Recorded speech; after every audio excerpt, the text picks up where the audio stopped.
Speaking of reliability, a podcast with good friends talking with you about reliability engineering topics.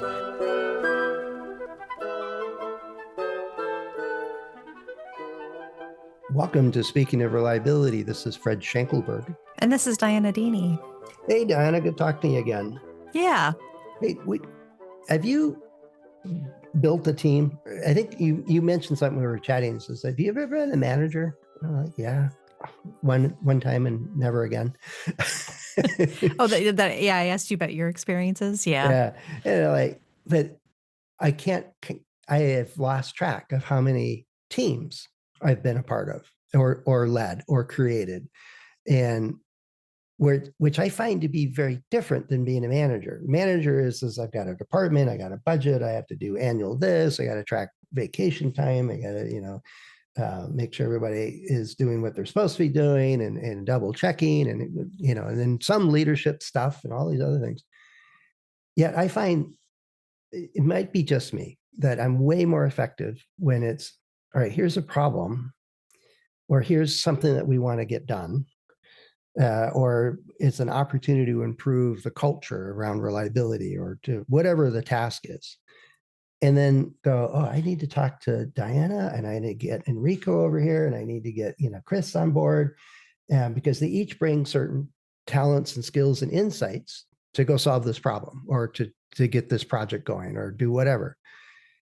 And then we do that. And then we go back to our day jobs. It's not, and I have learned over the years, never ask permission to build a team. Just go get 4 people and coordinate some and ask questions and ask them if they could sit together and 4 of us will brainstorm some ideas. And, it's just an hour and it might be an hour every day for a couple of weeks. You can get so much more done doing that at a simple, straightforward level. And I think, failure analysis or FMEAs or all kinds of stuff that you really are building a team to accomplish something, and which is so different than being a manager. Well, and I think it's a little bit different too, what you're describing than a project management. So you've identified a problem and so it's sort of like a project. Yeah. But I guess it's not a sanctioned months-long project where you have to have people assigned to it. Yeah. Yeah. And there are cases where it's, more as a consultant, I'm brought in by some mid-manager or a senior manager, and it's to, combination of training and coaching and, pulling out, doing an analysis and teaching people how to understand the analysis and why you want to do it, all those things. And in those cases, it's not a team. I've got captives. Yeah, right. Because you're a coach. Right. Sort of, yeah. Yeah. Mm-hmm. But when the idea though is captives. Well, you know what they're like if you're required to go to training. I got my prisoners for the day, kind of thing.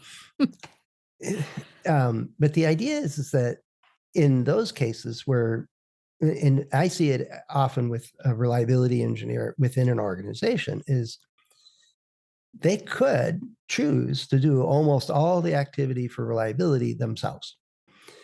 And they'll burn out. And when they leave the organization, so does their reliability program. It's not a viable solution for an organization to set up a reliability program that way. It's all one person and they do everything. Oh, that's a big mistake for almost anything in the organization. Right. You've heard of people retiring and then like whatever they did, nobody's doing it. Yep. But it was really important. It was and really nobody important. else knows how to do it. That's right. Yeah. Yeah. And the maintenance world's running into this big time. There's not enough young people coming into the trades, into maintenance, to replace the senior folks. And when they leave, they walk out. Even though they try to train other people, one, there's not many available that want to work in maintenance. And 2, is they're trying to teach 30 years of experience in the 2 weeks, before they leave. And yeah, which is just not fair. It's not happening. but the idea is that even with the bigger projects, and if I'm a consultant working with a group, they have to have that team mentality. It's the mechanical engineer has to feel comfortable talking to marketing, and marketing has to understand what kind of information the quality team needs in order to set requirements and help, make sure they got the right evaluations in place, and what's the stresses this product's going to see.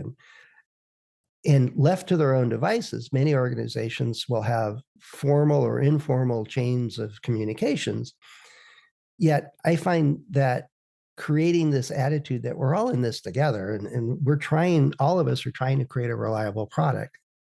And I have to hesitate, not say we're all part of creating a reliable product. We're all responsible for that. It's more, they have to see it themselves. And I think that's the difference between a team and a functional group, or being a manager of 6 people or something like that, is that there's a whole lot more influence is required, and it's explaining and getting folks to understand what's in it for them. Why would I care if we make a reliable product or not? Well, let me list the reasons. Maybe one of them's And important to you, kind of how thing. does it affect my job? Yeah, Or I guess transferring a sense of ownership to whatever you're working on together. yeah. And I think that's what makes a team different than a functional group, is they got a common purpose, and they might have different motivations that inspires them to do what, participate in it. One might be for money, one might be being on a successful accomplishment, or whatever. Or it's just, you always have to have the one person that just loves doing statistics because that's just what they love, and then you get them on There that. are more of them than you would think. I know, it's really cool. um, but it's the idea is, our influence abilities allows us to build reliability teams within an organization, cross silos, cross groups, cross functional teams, and so on. Yet, in as a consultant, being brought in to do that is one where I've got a charter and I got senior management support and things like that. Yet it is very possible to do, because I know from experience, you can do that inside an organization, and create your own network or your own team to go make a difference within an organization. Yeah. I so I did a lot of quality type of work Mm-hmm. in product development. And I had no qualms talking to anybody that I needed to Mm-hmm. within within organizations. So I think even just to do my job and what my team needed me to do, I needed to create those kind of teams like you were talking about, to have those connections and come together, even if it's just over a week or Mm-hmm. two, to solve a problem or do an analysis or really understand what's happening so we can decide what to do next. One of the downsides to it, though, is you get 4 people from 4 different budgeted areas, and you say, oh, we need to take this to an outside lab to do the failure analysis. Is all 4 managers are going to point to the other 3 to pay for it. Yeah, the financial thing gets in the way, doesn't it? Yeah. So beware of that. Is kind of, that's a separate negotiation to figure out who's going to pay for it. Or, one of the tricks, and I don't recommend it because it's very, very risky, is go to all 4 managers and say, if you don't agree to pay for it outright, or a portion of it, considering the risk that this failure, the problem has, and how much it's going to cost you, I'll go to our senior director and let him know that you are standing in the way of doing this. And That's like a last resort kind of thing, isn't it?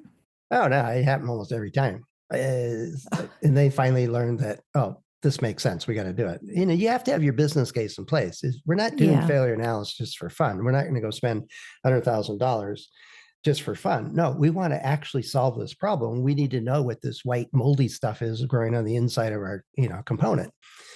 and we need to do a chemical analysis. We need to do this, this, and this, whatever it is. Once we know what that is, then we could solve it, or have a better chance of solving. Right now, if we just yell at our vendors, it's just not getting us anywhere. And say, we need to get it going in order to start shipping again, or to be able to launch this product. Here's the risk that we're facing. But even then, the budget would be an issue for some of these mid managers. So you'd have this problem, and then you would create a team to figure out what to do, next steps, and Yeah. how to contain it, and how to work with the suppliers. And then you would come up with a plan, but there was a financial aspect that you had to get the managers involved Yep. with. Yep. I avoided managers as much as I possibly could. But when it came to actually writing a PO, I hadn't found a system yet that didn't have somebody that was controlling the budget that you needed their approval of. And the first few times within an organization was really tough. And I found that, all right, here's the business case. Is there anything wrong with it? No. He says, well, I said we have a budget and I don't have the funds to do that. And he says, well, what if we don't fix this problem? Well, it's not from my budget. That comes out of warranty. That comes out of somewhere else. It's the program side. Right. Okay. I'm going to go talk to the program manager, which was this person's boss's boss. And they were like, oh, yeah, here, fix it. Why didn't your boss solve this? Kind of thing. And after 2-3 rounds of that, if you have a good business case, right, it only works if you're doing something that really does need to be done and it has a sound reasoning for it, is if the bureaucracy gets in your way, go around it, go higher, find somebody that cares or has the ability to care. And yeah, it's risky. Some managers really didn't like that at all that I worked with. And I said, well, I understand you're under constraints. You need to start thinking bigger. And I'm, like a junior engineer, like first, second year at work, and they've been there for 20 years. And that kind of upset them. This young whippersnapper telling me what to do. So I don't recommend it unless you really feel gutsy and want to take the risk. So now, do you think your viewpoint of reliability, like with these teams, so you would be the reliability engineer, and there would be people from other parts of the organization? Maybe like the one I'm thinking of in particular was a software engineer, electrical engineer, and a production engineer, or somebody for the assembly side of it. So do you think because of your reliability way of thinking that you were able to help the team understand the business risks and put a dollar amount on it in order to get the project going? Or was it that their input was important and necessary for you to be able to present that to management? Oh, yeah. It was, and without getting into too many of the details of that specific thing, I wouldn't have come up with it myself. And it's a failure analysis story. We saw an anomaly, and I think it was the software people that saw it. And so they pointed immediately at the electrical engineers, and it wasn't them, and so on. So we need to all get together and talk about this. And we kind of sorted it out and said, well, let's start doing a proper failure analysis on that. And we did that without permission, with anything else. It was just kind of a common practice, is that there's an issue, we need to understand it. And so we dug into it, but we got to a point where we needed a chemistry lab. We needed an outside source to really do the next step, because we were at a roadblock at that point. And the vendor was not at all helpful. It was basically, they accused us of damaging their product and blaming them and stuff like that. And I'm like, well, this is just not getting anywhere. We need the money. And that was the genesis of that story. But it was up to that point, vast majority of things could be solved with an ad hoc team by just going to find the people that, the engineering folks or the test folks or the production folks, or whoever, that could help you get insights to solve the problem. To what are the options? What are the trade-offs? What can we do about it? But sometimes it takes money to go do it. And it might involve testing. It might be doing this, that, or the other thing. And that's where I ran into barriers.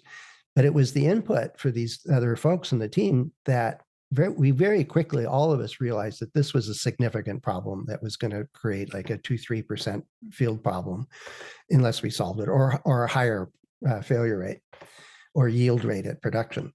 So we had pretty good handle on why it was important. And that made the business case. But I probably wouldn't have been able to do that without their help.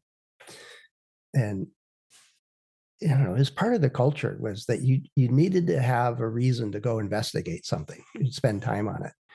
And the business cases was the way things got prioritized. Sure. So no, after that happened, I mean, your team, did you continue to work on it together, or did it become like a more formal, like fracas kind of thing, and with management Um, support? Or yeah, it eventually, once we got an idea what the solution was, then it went to the program manager to say, all right, what do we, because it involved a part of redesign and a different component from a different vendor. So it did take on, it wasn't in the fracas system so much as it was in the development process, and it got carried then by the development team. And they, accepted our recommendations, and then they took care of making it happen. So the team itself was involved with making it happen in different ways, to different degrees, at different points in time. The electrical engineer had the bulk of it. oh, so it was his fault. Well, of course, I'm yeah. just kidding. Well, of course. I was really adamant that it was a software problem, but then he said, we don't add white powder to the inside of components. And like, okay, fair enough. But your software good. So those are, so those are when problems rear their head and you need to find answers. There's also lots of opportunities for continuous improvement stuff, which I guess is identifying a problem. Well, it is, um, yeah. but it's a little bit of a different twist where I know some companies have encouraged groups of people to go off and try things on their own or try new things or use improvement things. But um, I think the same kind of principles apply when you're trying to do something innovative within your business or to fix a common problem where it's hard to do it on your own. You need other people to help Oh, you with it. yeah, definitely. It's I think one of them was I was working on I was assigned basically the electronics of a printer, and I was working with Ed, who was the lead electrical engineer, and he was always he used to call it drive-by shootings. I'd come by his office and he just kind of slump. He was like, oh, what problem are you bringing me today? Kind of thing. And I said, well, what can I do for you? He says, well, one of the problems I have, and I know it's not your job, is that when I hit save on my design, it takes a week to get prototype boards. And then I can check, so I'm kind of twiddling my thumb until I get the prototypes here. If I could push my button and you'd walk in the door with the new prototype board already built, that'd be awesome. And so I asked around a little bit, and it wasn't my job. I'm a, reliability engineer. And every day that the lab existed, the 50 plus engineers that were working on this project existed, was about, the program manager said it was $1 million a day to finance the development process. Wow. And it was a brand new platform, different, it's going to be iterated for the next 10 years, stuff like that. And it was a big project. And I think they were planning on making hundreds of millions of dollars of, sales on it or something like that. And so I said, what happened if we can get the prototypes, the electronics prototypes, instead of 7 days, we could get it in 2 days? And he says that would save us $5 million each round, and we do it 6 times. I said, okay. And he looked at me like, why are you asking me this? We've been doing it this way, and we've kind of streamlined it as best we could, and all that blah, blah, blah. And I'm like, let me think about this. And I had no idea how to solve it or what was causing it to take a week, because we could get circuit boards made overnight, and we had our own factory in the building that we could put components on the boards in an hour. And so I thought, where's the holdup? And so I got a hold of somebody that was like a scheduler, somebody, a technician that, and another person that ordered the components out of purchasing. And there was, I think, 8 or 9 people all together. And we shoved a bunch of tables together and we got all the paperwork, all the orders, the invoices, the checks, the permissions, the bill of materials, all the pieces that went into getting the 150 components or 1,000 components, whatever it was for the circuit board, all together at one place so we could put it together. And it took us about 3 weeks. We had this huge room with all these tables and paper all over the place and yarn stuck to it all with the different information flows. Like and, a detective show. oh, it really was. It was amazing how complex it was to, buy a resistor kind of thing. And it turned out that the person that was the purchaser was under the orders not to order things we didn't need. So he would wait until the final bill of material was saved and handed to him. And then it was always, the long lead time components, like the big chips and the big chipsets type stuff and connectors and things like that. Yeah. The engineers pretty much locked those down right early on, and those had to be ordered. Otherwise, we would never see them. So the long lead time stuff were done kind of in a separate process. So we didn't worry about it, but it ended up being like, is it 100 puff capacitor or 160 puff capacitor? And then it would take a week to get those. And why don't we just buy both? It cost us $200 and we'd save $5 million. Yeah. But the purchaser was on the order, don't buy stuff we're not going to use. Right. And it came down to being, I think it was, if we spent like $2,000 or $3,000, maybe $5,000 for parts that were options. So a week prior to the final engineering saying, here's the deadline, we got to go make this thing, Ed knew that it was either 100 or 600 or 160, or this one's going to be this and this. And I'm still working the models, trying to make a decision. This is, when you get it down to that level, let me know, and we'll just order all those parts. So order the ones you think you're going to use, you might use, and I had to get special permission for this purchasing guy to buy the things that we knew some of them we weren't going to use. And it worked. We ended up with circuit boards built the next day, kind of thing, because we had all the components there. We just didn't know, do we put this one or that one in there? But we had everything.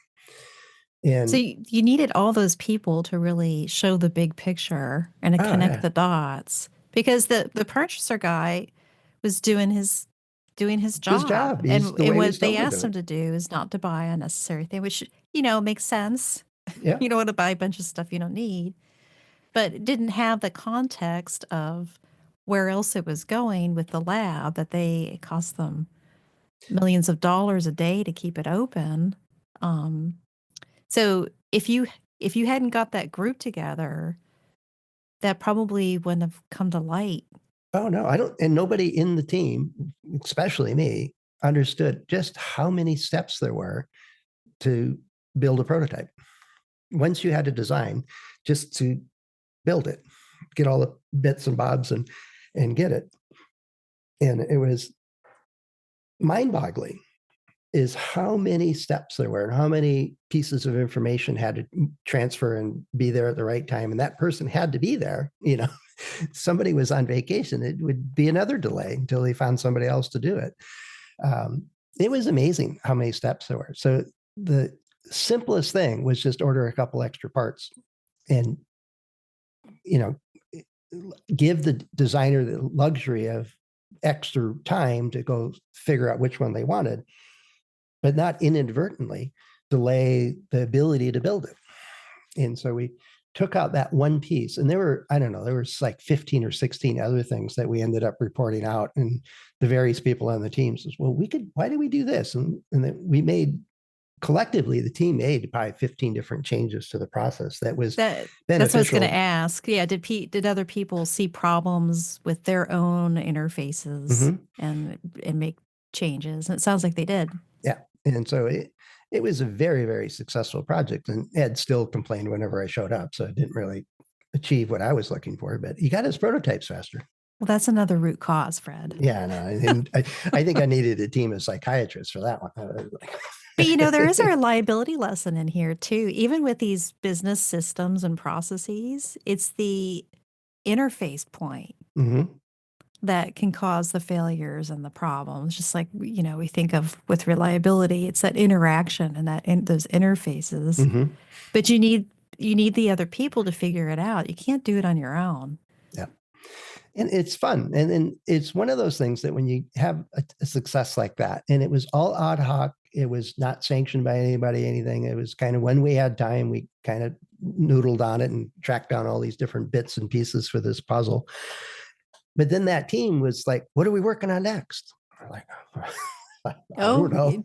Did you do more things? Well, we tried tackling world peace, but we ended up with world peas instead. So pardon my pun. That's terrible. No. But we did. We kind of looked around, and some of the implementation of the other ideas and stuff did take time and more energy to do. But I had to get back to my day job kind of thing. So, and most everybody else did too. But we had a lot of fun, and we ended up being good friends. And it was kind of your go-to team because you already knew how to work together. That was cool. And setting something up like that across your organization then creates, kind of your eyes and ears and sensors for opportunities that that team could get together and go solve. It becomes that continuous improvement, machine basically at some point. Yeah. And then you also being part of that team, if one of the other people see a problem somewhere else, they're more likely to give you a call and see if you can help if Yep. it's within your wheelhouse. Yeah. And so you're less isolated working on your job and doing your thing. That you're more integrated with other departments and what the Yes. business is doing. And like you said, it can be more fun. I never thought of this before, but that program manager never gave me a piece of that $5 million. I don't even think I got a bonus. You should submit a complaint. Well, do you know what that process is like? Next project. Jeez, thanks, Dianna. Well, let's leave that to somebody else to solve that one. Now, it's one of those teams can be informal, they can be ad hoc, they can be sanctioned. You can, create, your own t-shirts, whatever it is. There's ways. It's mostly respecting each other and working together to solve a problem.